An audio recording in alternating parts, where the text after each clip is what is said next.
Yeah. Okay. Let me focus. And you're good? Liz? Okay. So we've been asking everyone pretty much the same questions. Right. So we thought we'd start by talking about where you grew up. I grew up East Africa, Somalia. I grew up in a city called Mogadishu, the capital city of my country. And what are your memories of Mogadishu as a young child? Oh, my sister. I've been around the world. I've been to Europe, I've been to Hawaii, I've been all over Canada, and I never seen a beautiful city like Mogadishu. What I remember about Mogadishu is sunshine every day. The half of the city is an ocean crossing, right? Because the Indian Ocean, half of Mogadishu is the Indian Ocean. So beautiful beaches and shells. I used to collect little shells when I was little, and the water is so blue that you could drop little coins and go find the coins in the water. And I remember also the smell after the rain and butterflies everywhere. When it was the rain season, I used to run after the butterflies and try to grab them and have all the colors in my hand. My mom used to go, oh, they're gonna die, but when you're a kid, you just want to go grab those butterflies. I remember all the good things about Mogadishu, I think. And what was your home life like in Mogadishu? My home life, oh man, I'm the baby of 5. I was loved lots, and I was also pushed around lots because I was the little one, the noisy one, I guess, noise maker. I remember I'm very close with one of my sisters and brothers, and the other 2 are way older than us. I remember playing with my brothers and sisters. I remember we used to go to our chalet, which is like maybe an hour away from Mogadishu, a little town called Hiran. It's actually a city, Beledweyne. And I remember we had a little chalet house by the river. That was my favorite, that we used to go there, and my uncles used to come. They were living close to the border of Ethiopia and Somalia. So my mom's brothers would come at the chalet and meet us, and we used to take a long walk around the river. And also I remember about Mogadishu is my mom had a little shop where she sold vegetables, and I used to go hang out with her because I wasn't going to school. I was the little one, and that's how somebody found me singing for my mother. I used to be her little radio, you know. Somebody asked my mom if she can sing, if I could go with her, and she had a children band that she organized. So I remember being with my mom often at the shop, or being in home with my brothers and sisters. And then also I remember after I joined with my group, I was 4 years old, I was the youngest, but I remember going to go to the community center, and we used to write songs, little kids, and we play the music. The boys will play the drums, and the girls will write the melody and remember it. I used to be the recording thing, because they used to go, don't forget this melody, and then next day when we come back, my teacher will just go like that, how did it go again? And I'm like, oh, I remember. So I used to be the one who was the recording, the little digit, you know, that will remember things. So next day when we come back to the community center and they ask me, remember the song? I would exactly remember. Me and another girl, How, I never forget her. She was a little bit older than me, but we used to play together.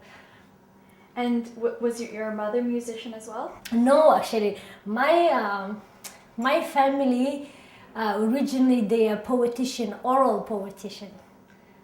You see, because in my language before it was written was spoken. Because you know, colonized time people speaking Italian and blah blah, but my language was taught in schools late, but was spoken for since Africa been there, you know. So my language is really oral tradition language. So I come from oral poetic family, but none of them sang. I'm the first singer and songwriter. Maybe I get writing the songs from them. It's poet, song, writing kind of thing they combine together. Yeah. No, my mom was not singer, but she knew which song she wanted me to sing for her. And so what did it mean, music, for you when you were Oh young? my. Music means lots. Music means things that I can express my feelings all the way without hesitating. Writing songs. When I write songs, I write to express my feelings, how I feel, the environment around me. As you know, all my songs are conscious songs. I will write love songs one day, it's coming, but they all are conscious songs because as a little girl, I left my hometown to go perform. And when the war happened, I couldn't go back. Because of that, my music was also more important to me because that's the only thing I had. I had to stick with my songs and also to keep my language, was writing songs in my language, because in Saskatchewan, sister, I don't know nobody who speaks Somalian in Saskatchewan. I kept my language, even though I have a little accent now, I don't know where it came from, but I kept my language by writing songs so I don't forget. And can you tell us the story of how you came? How I came to Canada, oof, sister. When I left Mogadishu to go perform, I went a little town called Barawe. I was performing there, and when the war happened, we couldn't go back. So we took a boat to go to Kenya. And in Kenya, everybody had to go to refugee camp, but I was too young, so I was not adopted, helped, taken to home where I could go have a teacher to study by 3 friends. They were friends who worked for Doctors Without Border that will become my brothers, Olivier, Alex, and Mark. I thanks to them for looking after me in Kenya. And because of being a refugee, I couldn't stay in Kenya. You can't go to school. They applied for me to go somewhere else because it's really tough in Kenya. The police will come to the house and ask you if you have a papers. If you don't, then they take you away to between the border where, you know, as a little girl, I don't know what I would have done at the border, but I was in a good hand, and still they couldn't keep me in their house by the police, without the police showing up sometime. But I remember I never forget his name, Dr. Rabbit. I think he was from Australia or New Zealand, those countries, I get confused, who advised my brothers that if they wanted me to get out of here, they should ask the government of Canada was inviting 500 Somalian refugees to come to Canada as landed immigrant. And if they applied, and sister, I was one of the 500 lucky Somalian people who left Kenya to Canada. Well, I went to Saskatchewan, hi Regina. I went to Regina. Then we moved to Saskatoon because it was a little bit bigger, or maybe there was a little bit more ethnic background living in Saskatoon.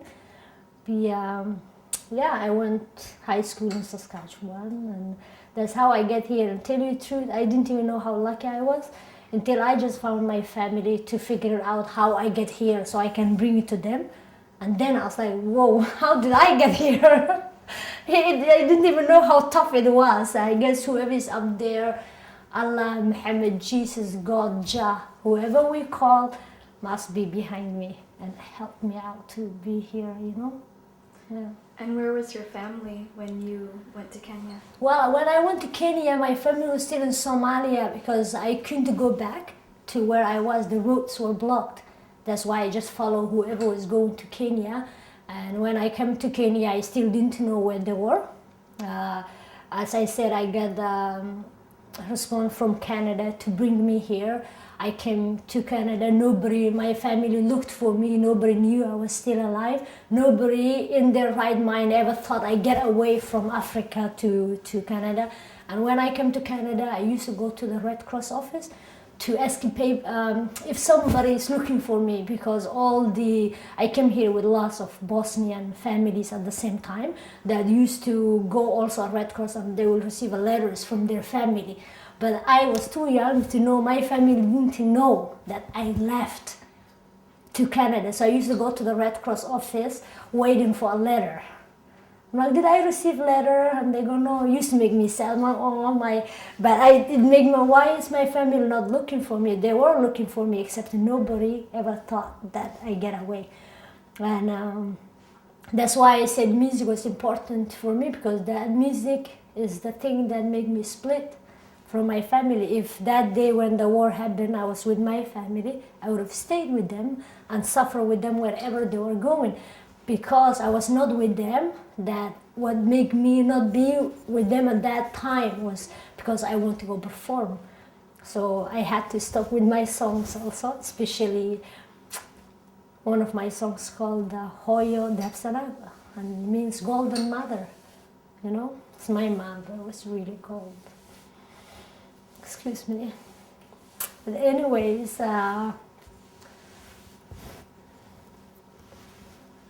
now music must be working, because also music find me my family. I'm crying for happiness and joys and also sadness, you know.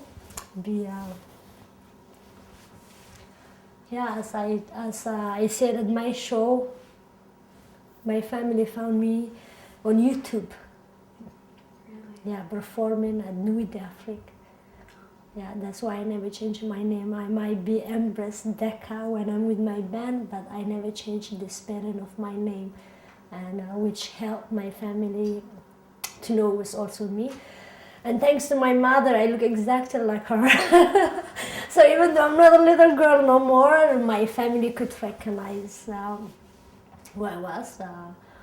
Deeqa. Thanks to my sister for giving me the name also. So how did they connect with you when they saw you? Well, it's my nephew who's in England who saw the video on YouTube, and because Nuit Afrique, they work with Club Bala 2. It says Bala 2, so they called, my nephew contacted Bala 2 people, and he asked that they've been looking for me, and that I'm his grandfather's baby girl, and my family have been looking for me, and he knows where they are. And Susan, she's the boss, she called me. I remember I was at work Saturday. I was like, why is somebody called me 18 times on my cell phone? I remember after I finished my work, I called the lady. I go, well, who is this person calling me this time? And she said, oh, there is somebody looking for you. And she told me the name of my nephew, which I knew his name. And then I could contact him the same day, of course, when I get home. He was in England, and I asked, where's my family? And he relocated me, that they in Mogadishu. I never thought anybody still living there. That's why I need help, and to bring them here, and help myself and my family. And what was going through your mind when you received that call? Well, let me go back first. Being in here young and being in alone was tough. And I remember my favorite dreams used to be the dreams that I dream when I'm at my country. I'm speaking in my language, running around, I'm with my family. And you will wake up, speaking my language all night, and then we will wake up and go, oh, I'm in Canada, I'm still here. But they were my favorite dreams, because I get to see my mom's face, I get to see my brother's faces, and my friends that I remember when I used to play with. Now, it's been a month and a half, and literally I walk in the street sometimes saying, did I just talk to my brother and my sister? Or it's crazy, because it's been, as I said, it's since 1990 with 2010. You see, it's been 20 years. I've been looking for them, and I never give up. But there was some time as a little girl, in the back of your head, you're like, okay, when am I gonna ever find them? You know, it's like it was really things that was too heavy on my shoulders. Like I'm not a, I might be a normal person, but my life was not normal. You know, without my family, there was no life. It was really tough. Thanks to the people who were nice to me, who made me feel that I have a family in Canada, my friends and their parents, and but still there's the big hole that I needed to refill. And talking to my brothers, my two brothers and my big sister and their children on the phone, it's things that I never thought was gonna happen, but that's also the best gift that I got in one shot for 20 years. See, all those Christmas gifts, all those Eid gifts that I missed, they all came in one package, one shot. Now I have 10 nephews and 4 nieces, you see? So it's crazy, 10 boys and 4 girls. And the oldest niece of my brother, she's 16 years old and her name is Deeqa also. So my brother is telling me, let me talk to my firstborn girl, not though, there's 2 boys that's older than her. And I go, hello, and she go, hi, auntie, I'm Deeqa Ali Ibrahim. I'm Deeqa Ibrahim. I start crying, at least he make sure my mom had somebody to call. Also Deeqa made me happy that, and I talking to her, it's like as if she grew up me being in there, because that tell me how much my family talked about me and loved me. There's not a day passed that they didn't talk about me, and there was not a day passed that I didn't think of them. It didn't matter where I was. Yeah.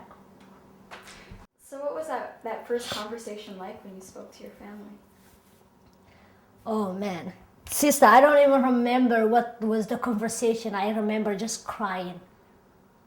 I just picked up the phone and I was like, I called, and I remember my big brother answered. I'm like, Ali, and I was telling him, I didn't know what to say. It took me a while. That day I think I must scratch like $50 card. Like it's $5 for 10 minutes. To call Mogadishu is really expensive, but I was just scratching cards that day, just want to hear them. And as I said, it's 2 months now almost, and I walk in the street pinching myself. If that was my family, because it was really hard. Also, I want to make sure those were my family I was talking to, because I get hurt before, where people told me, a girl told me my family was looking for me, I should send money and things like that. And I was young and naive, and I did, but it was not, that was not this long time ago in Kenya, and it really hurt me. So now, talking to my nephew on the phone, I knew he was my nephew because we have the same trait of family names. Nobody else will know nicknames except my family, like the inside joke in the house. But no, and when I talk to them, still until today, I still don't think it's real. It didn't sink yet. Maybe it will sink when I go and put my hands around them and hug them tight. See, it's been too long. And backtracking, do you remember how you felt when you were coming to Canada? How I felt, I tell you the truth, sister, I remember just waking up in a house, opening the window and seeing it snow, and I was like, yeah, where am I, I knew I was going to Canada, but I was too young. It was a long KLM ride. I was in Holland for a couple hours. I remember being in Holland at the airport and eating and running around and having a big sign that says my name, because I was traveling alone, like a nerd, big sign saying going to Canada and my number, whatever it was. And I remember passing to Toronto, where they give you, every immigrant, come on sisters and brothers, we all know, right? They give you ugly jacket, ugly boots, and really not good looking. I'm telling the government now, please don't do that to us. You give us all the same color jacket. I thought that was a special jacket for me, and then I go to high school and everybody had it. So you could tell who was the new landed immigrant in town, right? Black jacket with green color on it. Oh my lord! I remember being in Toronto airport saying, "I'm not gonna wear this jacket." They forget I was a singer, songwriter, fashion lady from Somalia. You know, I was like, "No, I'm not gonna wear this jacket." But when it's cold, you have to wear it. Now they know, so I'm sure they're gonna change the colors. And so when you got off the plane, do you remember like what was? No, actually, when I came to Regina, I don't remember. I only remember waking up next day and opening the window, and there was snow everywhere. And I was scared. You know, we use ice in my country to make peanut punch and fruit drinks or smoothies, not ice just in the street like that. I was like, this country, something's wrong with their heart or something. I thought I was going to freeze. It took me maybe a day not to go outside, but you know, when you're young, picking up the language and throwing the snow to each other, it didn't take too long. After a week, you're like half Canadian, quarter Canadian, okay. With the accent, quarter Canadian, I was okay. And did you have to learn the language when you came here? Yep. Yep. Well, I was in Kenya for a couple of years, so I started speaking a little bit English, and I had a private teacher that my family who helped me out. They had a private English and French and Spanish. I had no clue who they thought I was gonna be a translation lady or something. I don't know. I couldn't take the three language. I dropped the Spanish, but I was learning a little bit French and English with her before I came to Saskatchewan. They probably put me in Saskatchewan because my English was better than the French. I had no clue. I never heard French before, so it was more difficult than English. In Kenya, they speak English, so it's easier to pick the language up there. Sister, any language is tough to learn, yeah. And let's talk more about like when you did finally come here, and then your music. How did you bring your own story and your personal experiences into your music? Well, when I came here, actually, it took me a couple of years also that I had to put my music and my songs aside because I had to learn the language. I had to go to school and follow the curriculum of the young kids in Canada. When I was in high school, I played soccer and I jammed with couple bands. We used to have a basement jams with friends, blah blah. But I didn't really focus. I wrote songs, and dude, I was happy actually. I put those couple years aside because the songs that I wrote, they were angry. That's what teenagers for, I guess, angry songs. I will do some later. Maybe in the day if I go back to angry, you know what I'm saying? We go backwards when we grow up, I guess. But yeah, it's been a couple years I put aside, but then at the end of my last year of high school, I started hooking up with the bands that play rock all in Saskatchewan. I sang funk when I was young. The Somalian, our music was more funk with my band.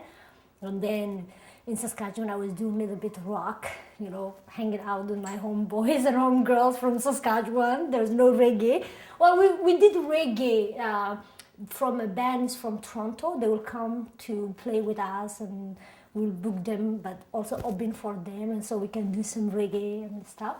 But I really went back full time writing songs and going back to music when I came to Montreal. I met people who could challenge me music-wise.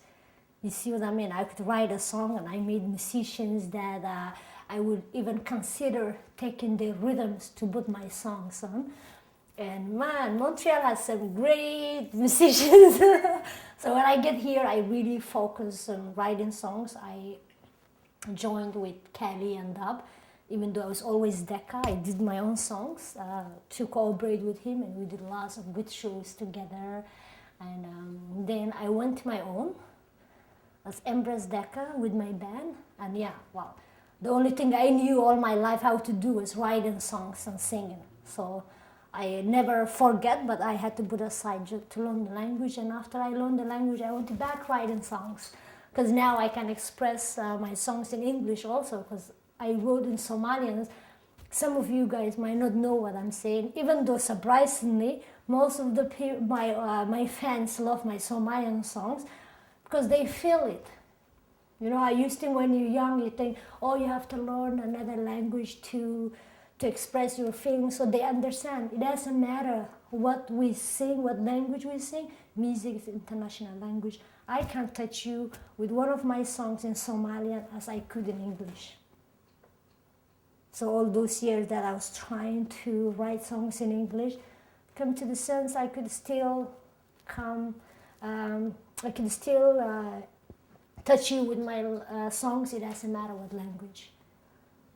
And how have your personal experiences, other than language, like how do you put yourself into your music? How do I? Story. Well, music gives me a life and things to do all my life. As I said, I started writing songs when I was 5 years old, but very young. Music means so much to me. It's the only thing that used to make me not cry. I used to listen lots of reggae very young. I had no clue the language, but it used to touch me. I knew what these people were saying. So music been my life all my life.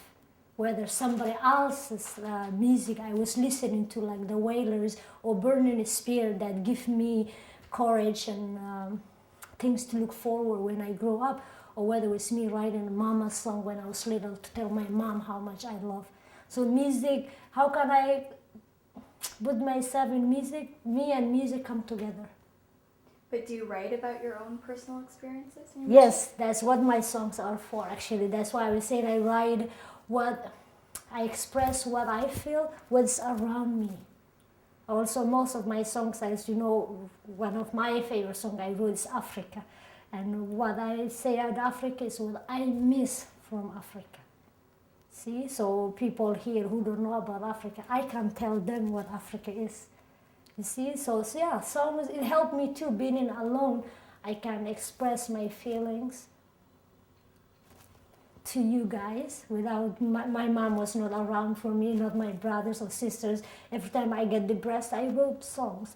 Or I'm one of those people, well, the environment around us affect all of us, but maybe because I'm an artist, I'm very sensitive to the environment around me.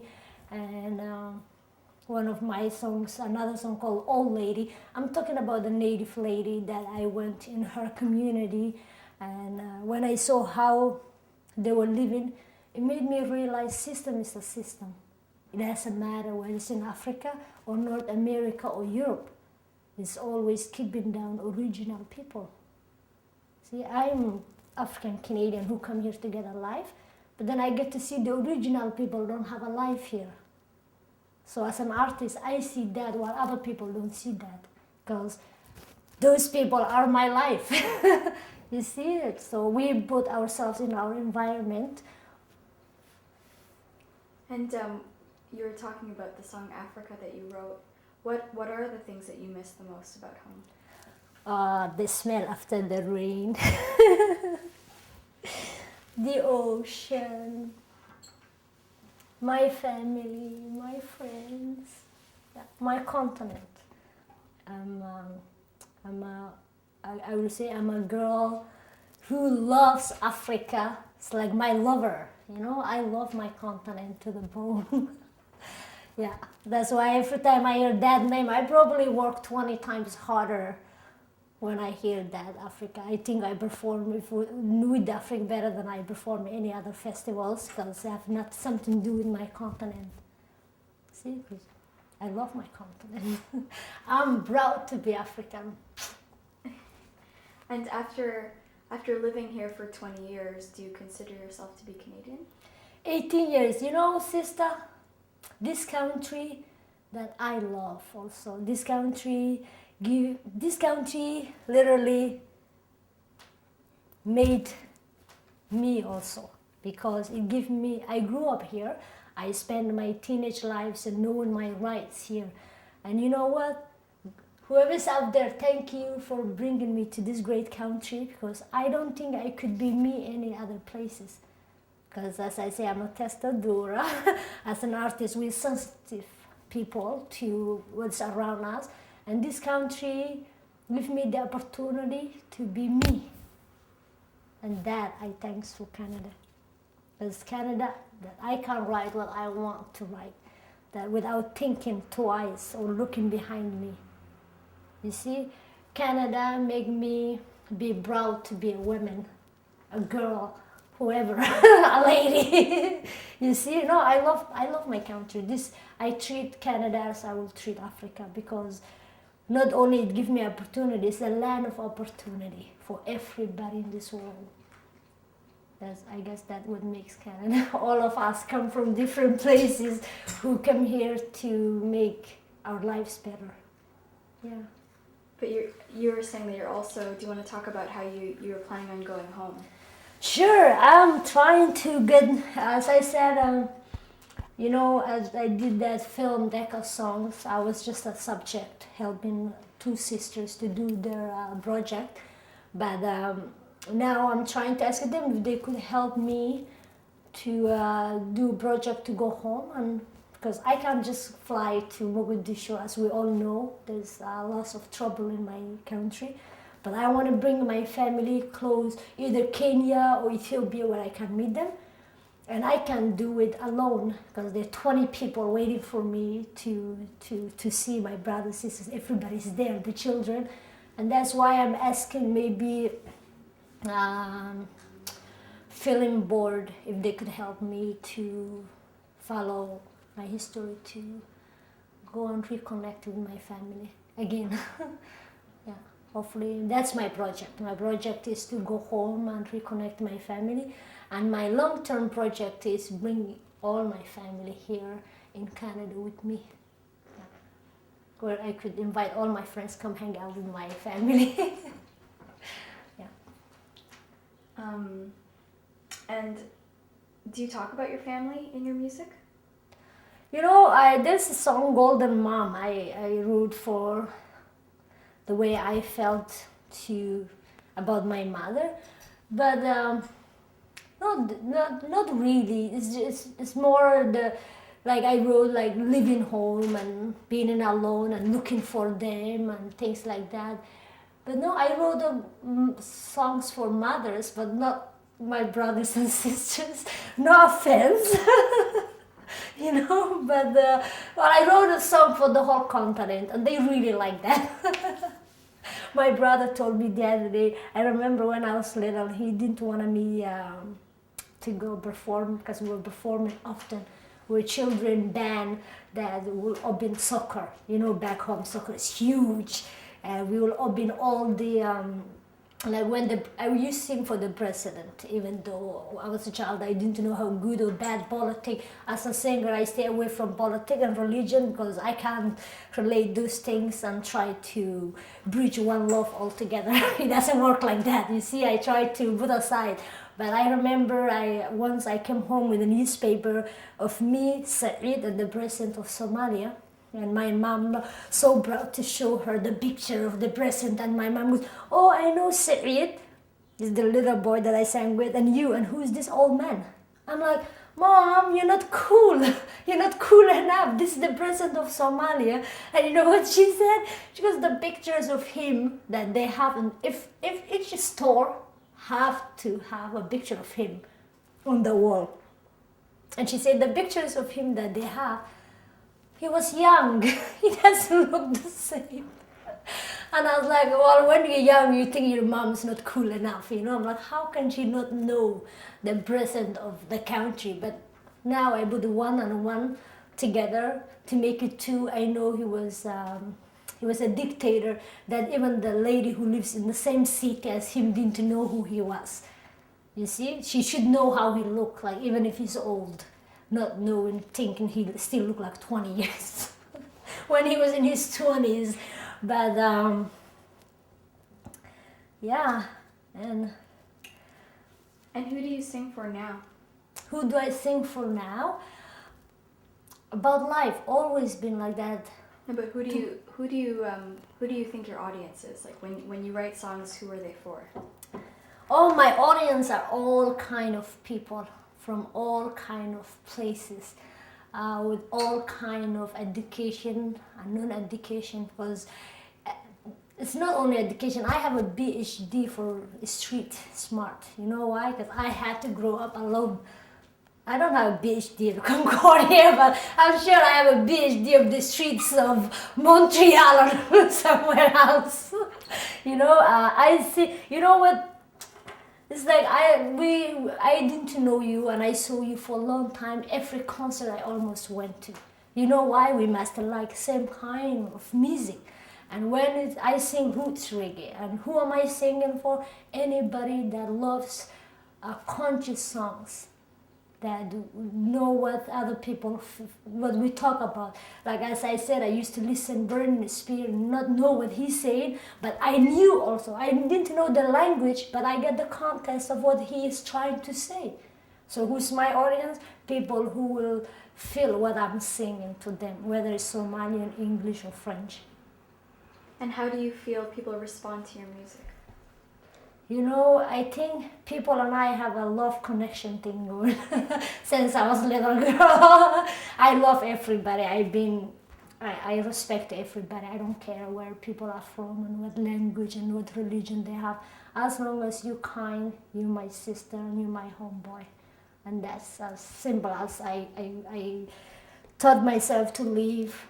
And people who think every day is a new day, those are the people I sing, because if not, then my life will be really not a great life. If I don't think every day is a new day, then I'll be that little girl lost in a war with no family, with no hope of tomorrow.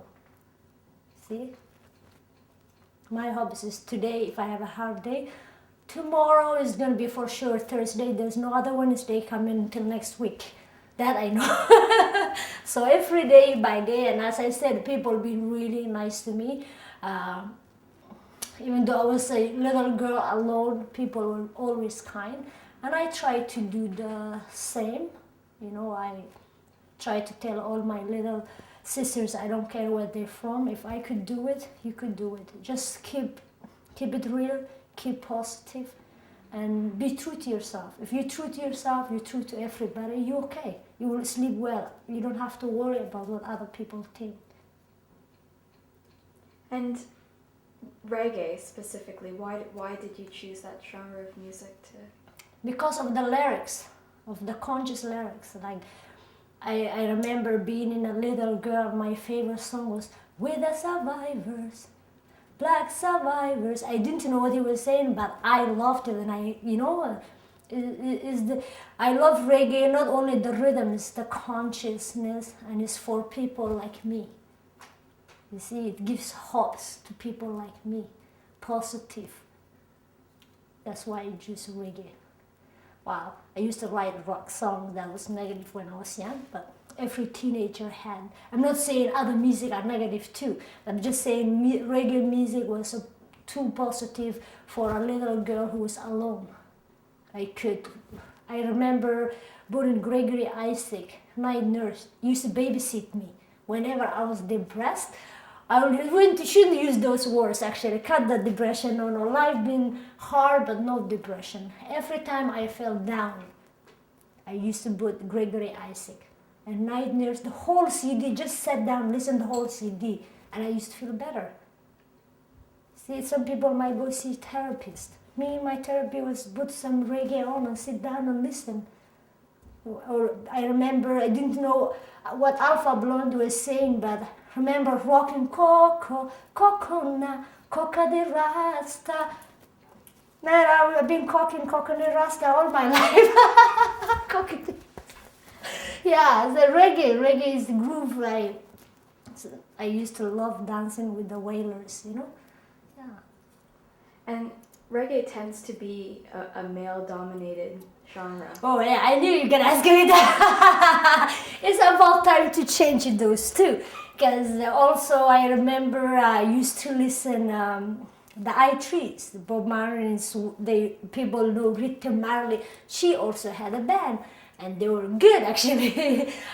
There's not much female reggae artists, but I choose to sing reggae, as I said, because this was the only kind of music that I danced to when I was young, and also matched my lyrics in life to fit, to share with other people, to express, to, you see what I mean? I couldn't imagine rocking country with my lyrics. It doesn't go, oh hey, I left my country. Yes, I did. But you see, reggae was revolutionary music. See, and my songs are all revolutionary. So they go together. And I don't mind, even though it's a male dominant music, I also loved it since I was little, and I have no problem with that. And now, since I'm singing reggae, I should not have no problem with that. Because all my life, I bought all them CDs to listen, because I was in love with reggae. And nothing changed. I'm still in love with reggae, and maybe it's about time the women is to take a charge of reggae. Well, in Montreal, like I'm thinking now, you're the only female reggae artist that I really know. Most of the reggae artists I know in Montreal are men. How do you feel as like one of the only female? I get treated well. All my homeboys treat me as the empress I'm supposed to be treated. No complaint. No, all my Rasta homeboys are kind. No complaint. Even though sometimes it's, well, of course, any music is tough when you a small person like me, and you're like, oh, I want to have a band and blah blah. But I'm pleased to have a band that believes my music. I have a tight group that believes my songs and love playing them. See, and I think my community helps me a lot, whether they're female or male. They all come out to see me, because I support all my homeboys and homegirls. You know that I go all their concerts to support them. So no, I never felt threatened by male and female thing. I get along with everybody, no problem. So there are no challenges that you felt you faced? No, because you know why? Because even if there is another female reggae artist, or whether male or female, we all write different experience. As I said, I have one life to live, and nobody else is going to live my life. And I'm sharing my life to you. If there's another girl who wants to do that, for sure she has a different life to share with me, so we will trade or something. But I got one life to live, sister. Life was tough, but I ain't trading with nobody. See? Still keep mine. Let's think. What advice would you give a young person who wishes to do the same with music as you have? Well, you know, as I said, life is different experience. I'm also early childhood educator, so I believe in individuality all the way. As I said, I'm individual, and nobody else is gonna have my life. But we might have a similar life. We're all in the same boat. Understand? The only thing I could give a young person is literally stay real. All my life, I had a hard life. I'm not asking people to be smiley like me. That's how whoever made me made me. I'm a happy girl, whether life was tough or not. But the most thing that helped me in life was being true. Don't lie kids, don't steal kids, because those things will haunt you when you're young. I didn't have to do that, because as I said, I had to grow up so fast. I had to be my own mom, I had to be my own dad, I had to be my own brother and sister. And the only thing that helped me in life was being honest. When you're honest, everybody around you, you don't have, I was always crazy.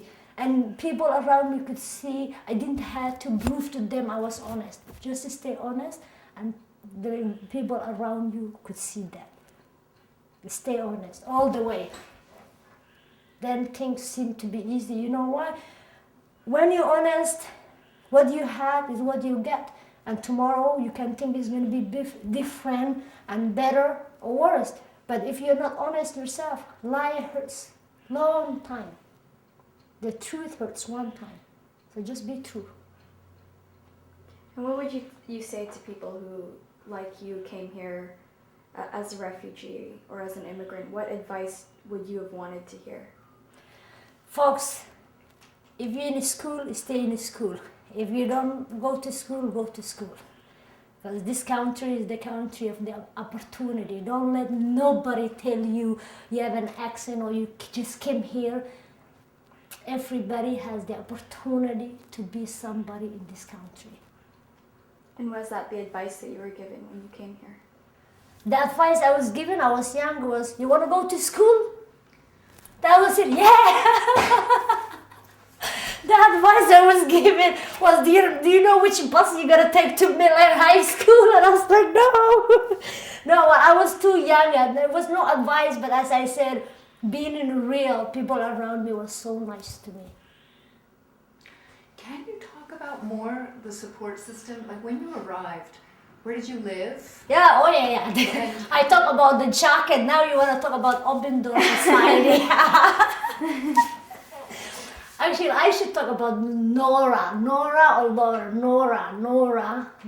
Yeah. When I came here, there was a reception house or open door society, they call it in Saskatchewan.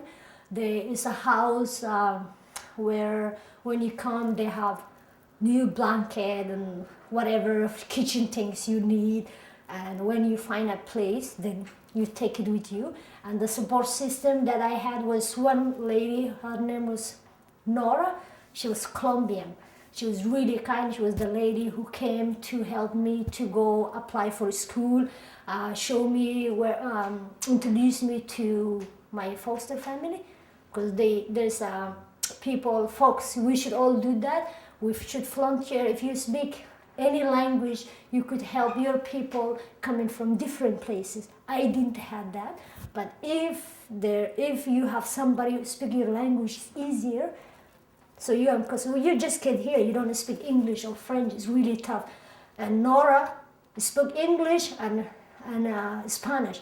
I had no clue how she did, but she communicated with me very kindly and nice. And she took me to go get my health insurance, my social insurance card. She showed me the host family where I'm gonna go to school. She was really kind lady, but I had a hard time understanding her. I just followed her, you know. But I tried to do that when I was in Saskatchewan. If there's newcomer Somalians, they could call me if they need help. And I remember, like, once I been woken up at 3 o'clock in the morning by police saying a lady is having trouble with her husband. She don't speak Somalian, and I had to help them out. So it's good to do volunteer things like that. I didn't have that, but Nora, thank you, Nora. You're amazing. With your Spanish and English, it worked perfect for me. No complaint. So the system is basically, they just show you around. They're not going to show you how to cook or clean. They're not going to cook or clean for you. Of course, they show you around town. And yeah, I was kind of not disappointed, but it was kind of weird.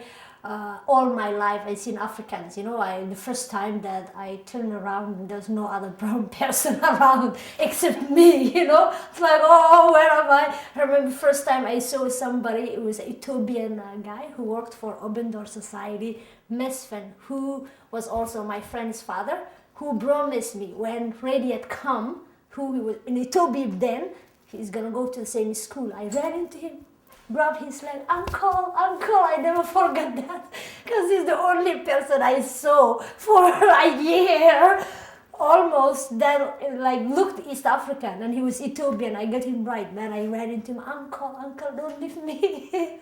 And he goes, I have a son, Radiat. When he come, you go same school, and I did grow up with Radiat. It's nice. It's a nice kid. And how after Nora, how long until you found a foster family? Host family. Host They family. would the host family. They it's like maybe like it's not they already have the host family for you, but they have to go get your stuff papers ready before you meet them. And I was with Linda Paul and Alex Paul. They're both university teachers for geography well, I travel lots. I don't know if that had to do with them, but they were really kind. Also, the food was also when you're young. Now I would have eaten and be quiet, but when you're young, you're like, ugh, it doesn't taste good. This is bad food. No spicy. No this. No that. But whatever, I survived. What was it like to live with them? I did end up not living with them. I just stayed with them. There was a Somalian girl who also came a day before I did, who was older than me, who was living there, and she took me in actually, so I could stay because the host family thing was not working. We used to go only Sundays to go hang out, eat with them. But Abdia was a Somalian girl who used to cook for me, and she used to make my lunch to go. So my support system was Abdia, which was a Somalian girl who was going university then. She helped me out to get my things together for a couple of years. So you lived with her? Yeah, I stayed with her, and while the government helps us, of course, and she was really kind. We used to go buy food, and she always let me pick whatever I want to, like my family did, like my mom, you know. She was really kind of girl. So I stayed with her, and as I said, I grew up really fast. When you're alone, you get your PhD faster in this street than in university, for sure. And was there anything that you wished, like now looking back, was there anything that you wish the government could have given you or helped you or assisted you in a different way? You know, it's just that, like somebody who's living a war or a refugee camp or a trouble life like that, I had no complaint, except, as I said, when you're a little girl, don't give them a black with green jacket, please, because that was really not nice. But also, the only thing I was kind of disappointed is, like I said, they should ask our help sometime, because we are all kind of nations that live in Canada. They could find somebody, maybe speak Somalian, to explain things a bit better. There's no translator for you? No. Well, until I meet Abdi but I think I don't see young people like you and I will say no. I will have any time if somebody called me and said, would you like to help? There's Somalian family coming in. You don't have to help them every day, but just for the first couple of years, writing, filling up application when you don't speak the language is really difficult. So sometimes I used to have a hard time. My name is twisted because of that. I'm Deeqa Ibrahim Abdi now. I'm Deeqa Abdi Ibrahim, you know. There's no Abdi Deeqa Ibrahim. Abdi is a girl's name, and it annoys me, but it's just the way things get twisted, because when you don't know what you're reading, it's difficult. Other than that, I have no complaint about our government. And when you were in school, was there a support system to help you integrate into the school system? My favorite class, ESL, English as Second Language. Miss Moon, I don't know if you're alive, I love you. Miss Moon, you're still the best teacher in the whole world to me. Miss Moon's class was the best class I ever been in my life. You know why? Because there's a bunch of kids like me who had exactly the same accent.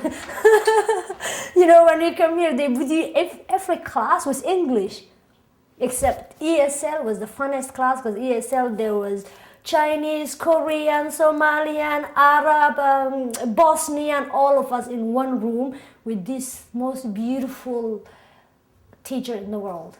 So kind to put up with all of us accent. I don't know how she understood us, but she did. And that was my favorite. That was the best support system in school, because that was my favorite class. You can relate others like you there. You're not alone. Any other class, I couldn't even ask a question. The teacher, she go, what? Excuse me? I don't know what you're saying, but Miss Moore knew what I was saying. And that made different. And also, if Miss Moore didn't know, the other person knows. The other kid knows what we're saying. So that was my favorite class, learning English as second language. How did you connect with did you connect well with the other immigrants? So many. I still have some of them as best friends till today. They come from Calgary to visit me in Montreal, or I go from here to Saskatoon to visit them. The bunch of immigrants, some of us still friends. We stick together. There's couple people that I went high school with that I'm still good friends with. because of ESL class. And the other teachers that you were talking about, did they, how do you wish that they were? How could they be better?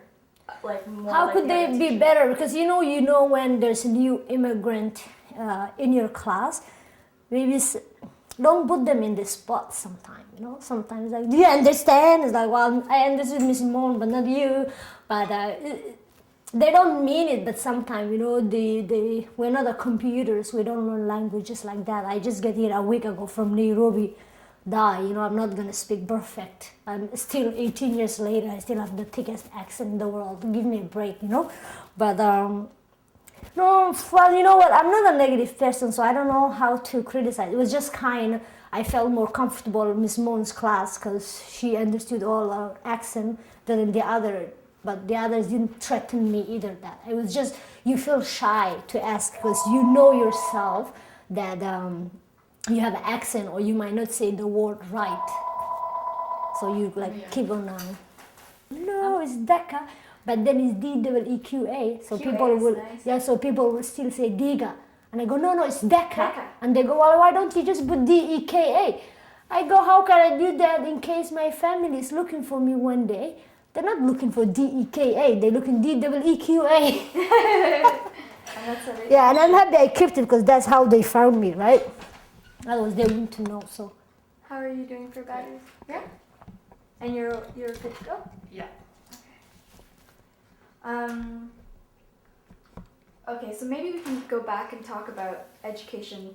Okay. How did you decide to be a early childhood Education. Just because I don't know, man. When I was youth, there was not lots of cool teachers around to talk to, maybe, and I always want to help people, and I thought, what can I do, to help? And I was like, maybe what should I study? I thought about it, and early childhood education was the things that I want to study. This way, I can help another child and touch other people's life also, because as I said, I was alone very young, and people helped me, and I want to do the same. Also, I wanted to help kids, and I still do. I have my little girl that I used to babysit actually when I was in high school, a friend's daughter. I didn't get paid because I used to love them. She just found me a couple years ago. She calls me Auntie Daki, and she said I changed her life. By looking after her that young, maybe I was the coolest Auntie Daki in the world. I don't know, but no, I just wanted to help. As I said, people help me lots. So I just want to do the same, and I'm sorry now I've been really busy. I don't work at the daycare often, but when I do, I go and spend time with the kids, and they change my life too, because some kids have a really life to tell. If we just listen, some of them remind me when I was in their situation, So kids, I'm still a kid, come on. I'm stuck. Yeah. And how has your personal life influenced the kind of teacher that you are? The coolest teacher. The coolest teacher, well, you know why? It's just I try to be there for them, and I was never bossy, easygoing, but I don't let them step on me either. But kids, I just do the way other people help me. It's like what goes around comes around. I try really to be there and be positive for them, then I'm charging them. Some kids have a hard time at home. I might not understand because sometimes I had no home because I was alone, but we can relate, we can talk about it, and some kids remind me sometimes it's okay to be alone than having bad parents.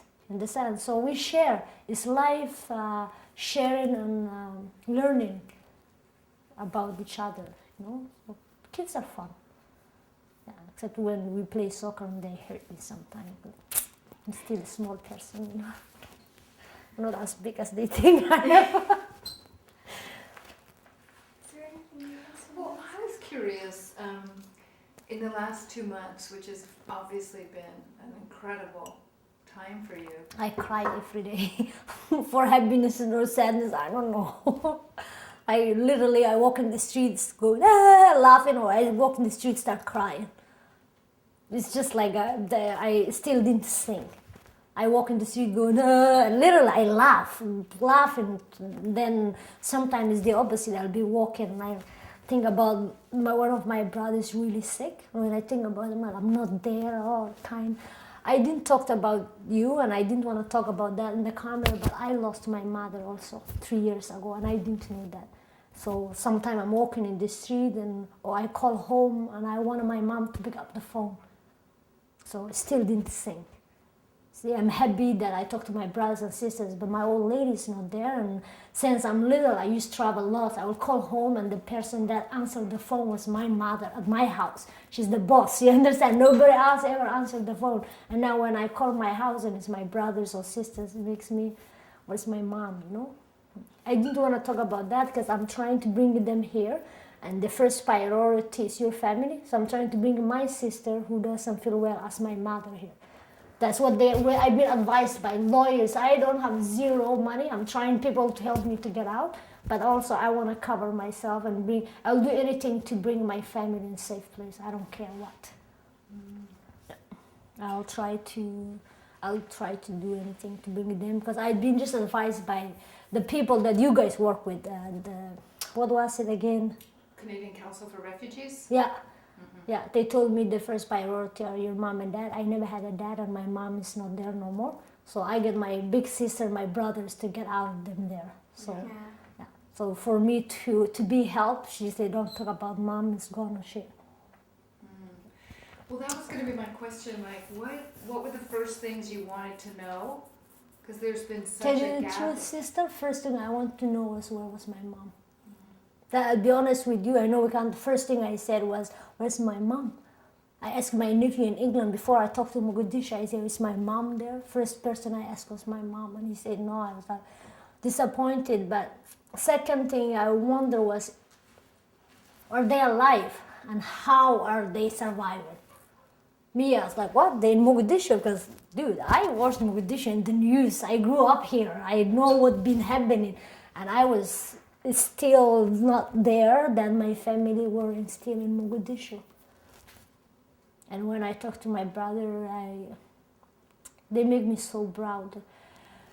And you know what's gonna help me to go forward? I'll tell you. My brothers and sisters make me be proud that which family I come from. Because since I'm little, I've been alone since I'm 12 years old, you understand? And now I know who were my family. People go, you're so kind and nice. Now I know why was I nice and kind, because I come from a nice and kind family. I talked to my brothers and I was like, can't imagine you're still alive. And they go, you know why we're alive? We never touch again. Who cares again also have his own day to die. You see, so that made me so proud. Regardless of the hard times of 20 years of war, none of my brothers care again. So that made me proud, so proud. It's insane. That's the first thing that come to my mind was, how are they surviving? Are they alive? They're alive, sound well educated. I was also worried the children might not know how to read. My sister is a teacher. She teaches the whole neighborhood to learn how to read and write, because my father fought for my language to be taught in schools. You understand? So it's like little education means lots to my family, because my dad wanted the whole Somalians knew how to read and write. That was his objective in life. And when my sister goes, of course the kids know how to read and write. We homeschooled them. And my big brother is an electrician, the other one is a nurse. So it's good that they help their community also. But it made me realize the tough times. Every time I talk to them, I want to send them money all the time, which I don't have. I'm like always, are you guys hungry? I worry. And then they're like, we just want to see you. We just want to see you. There's no food, no money, no. We just wanted to see you. So they remind me, we complain sometimes for no reason. They calm me down, and this will help me in future, because there's a big hole that was missing. I found them now, but they reminded me to be cool all over again. I don't have to explain. I'm learning myself also where I come from and who were my family. Because when you're 11 years old, you don't really care about things like that. But now I do. It makes me think, who are my family? My family is amazing family. And that makes me really proud. Because that was my worry too, because I don't know. I left home young. I don't know how people turn, everybody grows up. I could have a drug addict brothers and sisters, you know. So I'm very happy, and the first thing I want to know about was, are they all alive? Yeah. I didn't mind who was sick or well, I just want to know, are they all alive?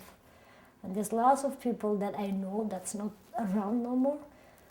But that's what war do to families, split them, miss each other.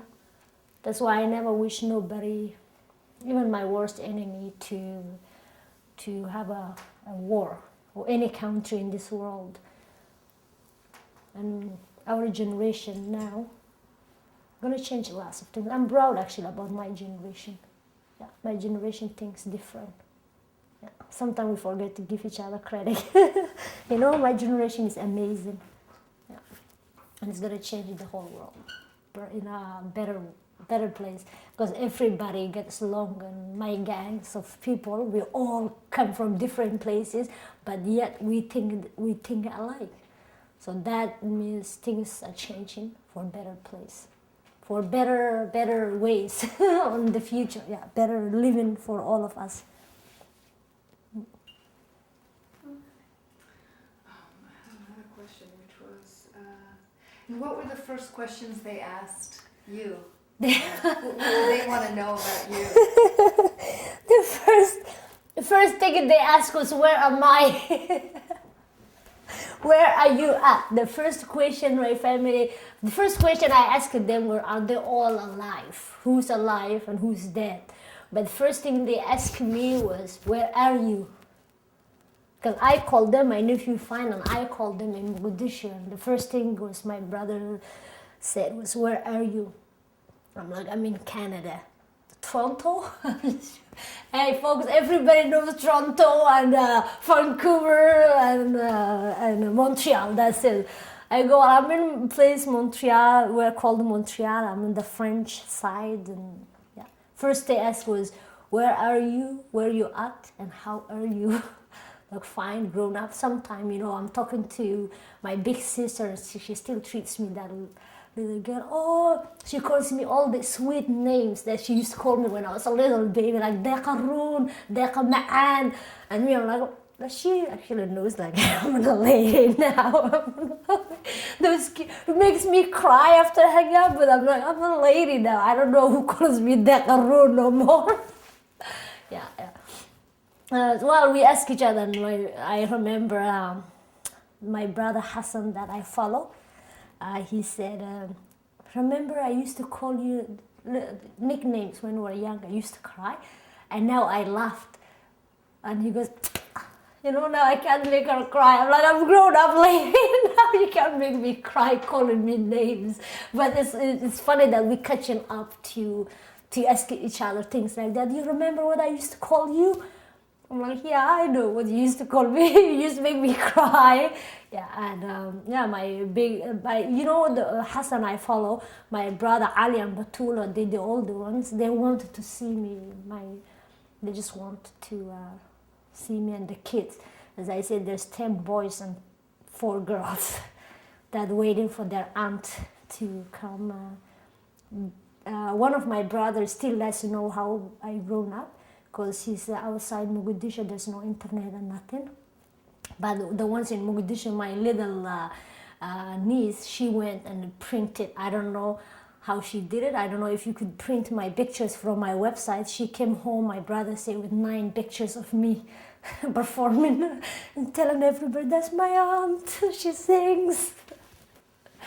Yeah, and she had the same name as me. That's Deeqa. She's 16 years old. I'm like, oh my, I haven't seen nobody yet. You know, I can't wait to go home and see my nieces and nephew. I love you guys. I'm sorry that you grown up without me, or born without me being in there. But I'll catch up. I promise I'll catch up. And when you see them, what's the first thing that you want to do? When I see my family, first thing I want to do is put my hands around them, just hug them tight. I don't think I'm gonna let them go for a while. Yeah, just want to put my hands around them and hug them tight. That's not much to ask. Yeah, and that's the only thing I want to do is go see them and put my hands around them and hug them tight and make up with those 20 years that I'm missing them. Yeah, 20 years, eh? It's crazy. We are not 1990 with 2010, but hopefully it's not going to take me another year to go see them, you know? So hopefully I get help to get out of here. Yeah. Inshallah. Inshallah. Inshallah, things are going to work better. And I thanks to everybody. I thanks to Canada. I thanks to all my friends and families who were there for me all these years. Thank you for being my family. Yeah. And now thank you. I'm going to go see my family. For sure. What did they explain to you in terms of their process of trying to find you? I can only imagine what it was like being in their shoes. The only person who could think I was alive is my mother. She could feel it. My brothers and sisters thought I died on the way trying to come home safe. My mom knew I was alive. My mom knew I was alive and they're gonna find me. So I guess it's a natural thing, a mother to know when her child is gone or not. Yeah. So my mom was the psychic one who knew that I'm still alive. My brothers and sisters, literally, like one of my big brothers always says, you know how lucky I am just to have my little baby. I forgot I was the baby sister, you see, to just have my baby sister. One of them he's sick with high blood pressure.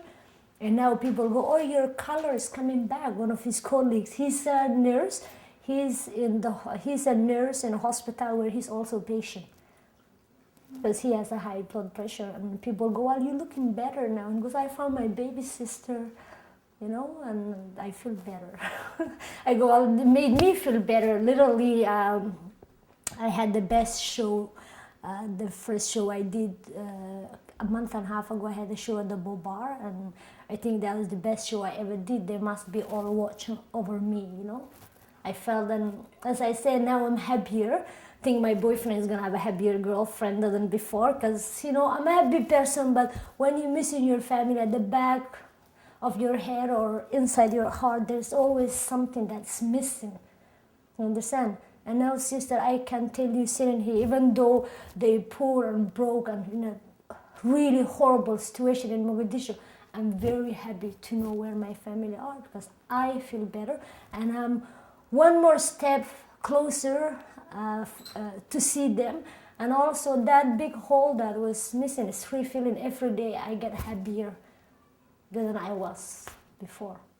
You know, every day is thinking that I know where my family is, and so it's getting better. It's getting better. Yeah.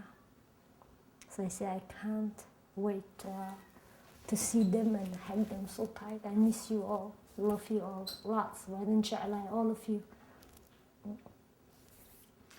I know I have a really deep feeling about the kind of role model you are for a lot of the young people that we have been working with, who've gone through similar Situations, yeah. Yeah.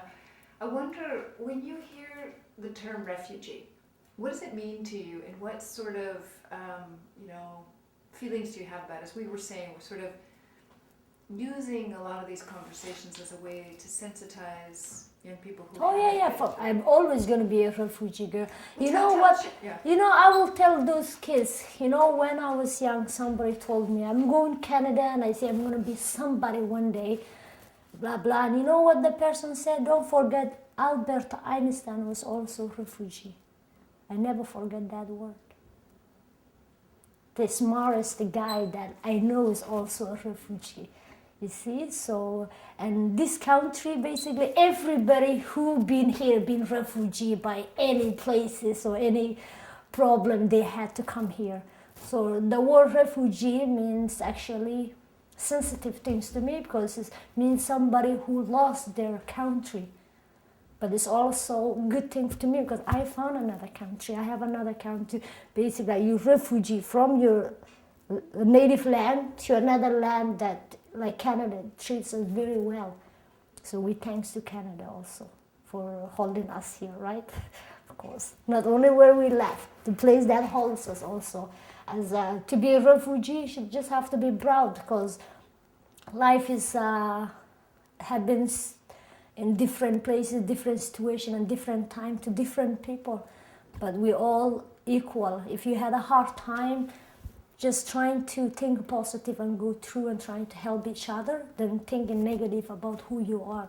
I will always be the refugee girl from Somalia. It doesn't matter what.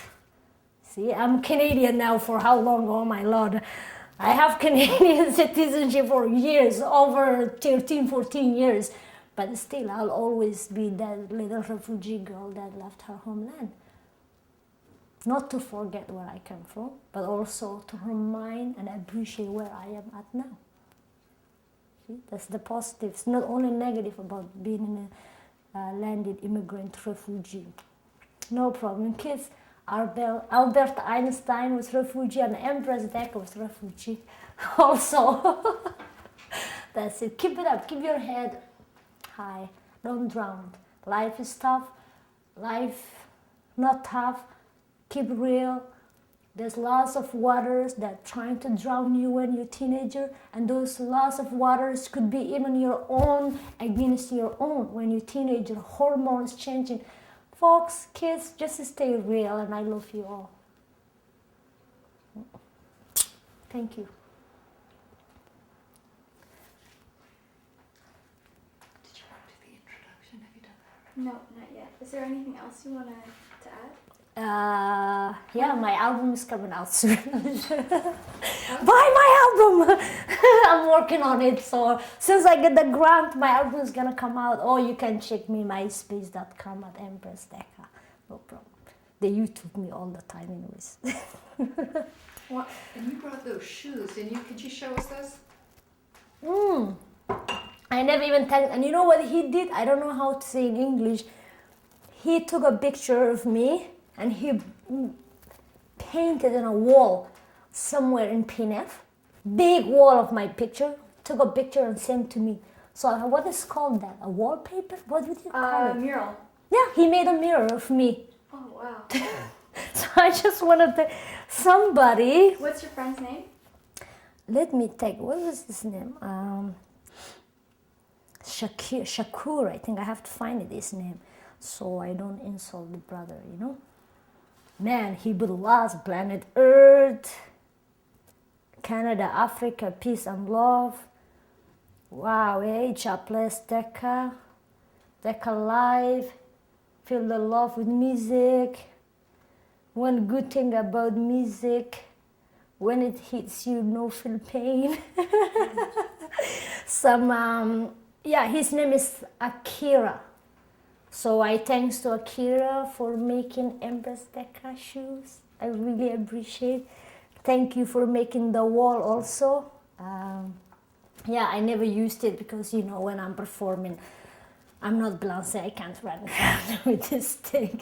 Otherwise I'm gonna break my little ankle, but I appreciate for making those special shoes for me. Thank you for making the mirror. And I thanks you girls. If you have any other questions. I have one question and then we're going to do just an introduction that everyone says to introduce their interview. No problem. But just how do you keep it real? How do I keep it real, sister? Be honest to me and people around me. That's it. That's the only, you know why? I will tell you honestly. When I was alone, I'm not saying, people go, oh, how you did it, you're tough. It's not being tough.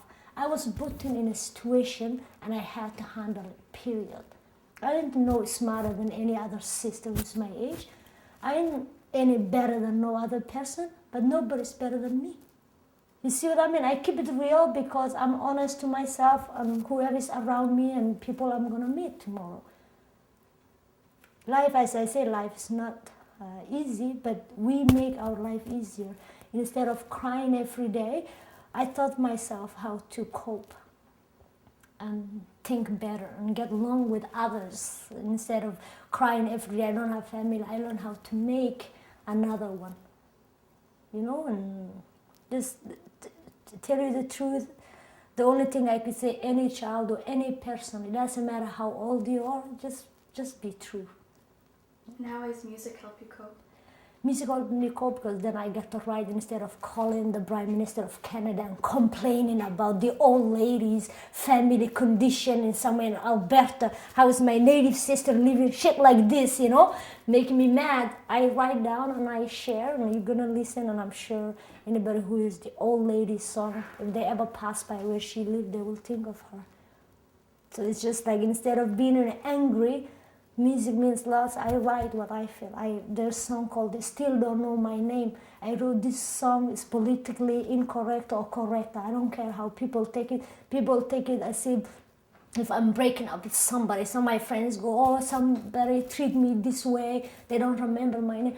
This song is politically correct because I wrote this song basically meaning that I'm an African. You know my name. You've been to my continent, and you still pretend you don't know me. You call me all names, but you know who calls their names also? Even in Somalian, why we fighting is because tribe against tribe. We call Qabil, Qabil. I'm no Qabil, nobody. Me, I'm a woman first. I'm human first. I'm women and I'm African. That's it. No other claiming on the way. You see what I'm saying? So just be real. Love yourself. You will love other people. Who loves himself loves others. You can't love others unless you love yourself truly. That's life philosophy. Folks, as I said, I'm not stronger than nobody, but I just had to deal with my situation. And that doesn't make me any smarter, but what doesn't kill you makes you stronger. It makes me just a little bit stronger because the situation was really tough. See, but that's it. I keep it real. And real means honest. If people have a trouble with that word, means honest to your teeth. Then if you're honest, there's no swimming like a snake around. Now when you start swimming like a snake, somehow, somebody, you're gonna get killed in the head by somebody. So it's just stay cool, stay honest, and don't do trouble things. And so maybe if we can just go and do the introduction No to problem. the film. So what you'd say is just introduce yourself, your art form, and your country of origin. All right. Hi, my name is Deeqa. I'm a reggae singer and songwriter. I live in Montreal. I was born and spent half of my life in Somalia, Mogadishu, where that's my origin. I live in Montreal now and keeping it real with music, writing lots of songs, and I have a great band at home here in Montreal. We travel, we do music. I have a website. My website is Deeqa, Deeqa. If you want to write to me at gmail.com. Okay, I just give up. And thanks to my sister girl here, Gracia. Thank you very much again for having me. I appreciate that. I think you make it easier to talk to a friend than, artists, we're not an actress, so it's kind of tough is to have a friend interviewing you is easier than some other people that you don't know. Thank you for letting me share my history with you. And thank you for supporting me. I see you in my shows. Thanks for coming to see us. I have one more question actually. I just thought of. Is there anything in Montreal that reminds you of Mogadishu? All Port. The All Port, there's some places in the All Port where the houses are connected and it's covered.